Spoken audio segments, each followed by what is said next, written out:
അതുപോലെ റസൂലുള്ളാഹി സ്വല്ലല്ലാഹു അലൈഹി വസല്ലമ പറയാ, ഒരാള് അയാളുടെ മകൻ ചെറിയൊരു കുട്ടി മരണപ്പെട്ടു പോയി. എന്നിട്ട് അല്ലാഹു തആല മലക്കുകളെ വിളിച്ച് ചോദിക്കുകയാണ്, നിങ്ങൾ എൻ്റെ അടിമയുടെ കുട്ടിയുടെ റൂഹ് പിടിച്ചല്ലേ?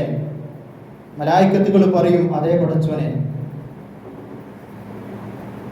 അങ്ങനെ അള്ളാഹുവിന്റെ അടുത്ത ചോദ്യം, എന്താണ് ആ മനുഷ്യന്റെ പ്രതികരണം? മലായിക്കത്തുകൾ സാക്ഷി പറയുകയാണ്, ഹമീദക വസ്തർജ. ആ ഒരു വലിയൊരു പ്രയാസം അയാൾക്ക് അനുഭവപ്പെട്ടപ്പോ അയാള് നിന്നെ സ്തുതിച്ചു, അതല്ലേ സംഭവിച്ചു, ഒന്നല്ലേ മരിച്ചു.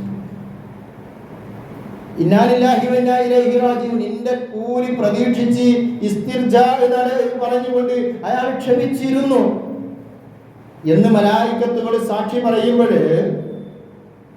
അല്ലാഹു തആല മലായിക്കത്തുകളോട് പറയുന്നു, നിങ്ങൾ എൻ്റെ ആ അടിമക്ക് പകരം ഒരു വീട് സ്വർഗത്തിൽ ഉണ്ടാക്കി കൊടുക്കണം. അയാൾ ക്ഷമിച്ചു.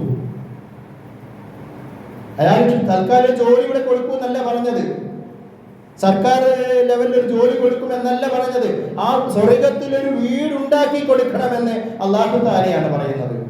എന്നിട്ട് ആ വീടിന് അല്ലാഹു തആല തന്നെ ഒരു നാമകരണം ചെയ്തു, ഒരു പേരിട്ട് കൊടുത്തു, ബൈത്തുൽ ഹംദ് എന്ന്. നിങ്ങൾ ആലോചിച്ച് നോക്ക്, സ്വർഗത്തിൽ ഒരു വീട് കിട്ടുന്ന ഒരു കാര്യമാണ് ക്ഷമയെ അത്രയും പ്രയാസം സഹിച്ചൊരു മനുഷ്യൻ സഹിക്കുമ്പോൾ അയാൾക്ക് അല്ലാഹു തആല കൊടുക്കുന്നത്. മറ്റൊന്ന് 4 റക്അത്ത് 12 റക്അത്ത് നമസ്കരിക്കുക എന്നതാണ്.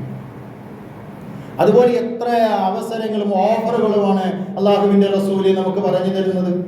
വുളൂ ചെയ്ത് അതിന്റെ ശേഷം നമുക്ക് എല്ലാവർക്കും അറിയാവുന്നതാണ്, അശ്ഹദു അല്ലാ ഇലാഹ ഇല്ലല്ലാഹു വഹ്ദഹു ലാ ശരീക ലഹു വഅശ്ഹദു അന്ന മുഹമ്മദൻ അബ്ദുഹു വറസൂലുഹു അല്ലാഹുമ്മ ജഅൽനി മിനൽ തവ്വാബീന വജഅൽനി മിനൽ മുതദഹിരീൻ എന്നുള്ള ആ ദിക്ർ ചൊല്ലിയാലേ സ്വർഗത്തിന് 8 കവാടമുണ്ട് എന്ന് റസൂൽ പഠിപ്പിക്കുന്നുണ്ട്.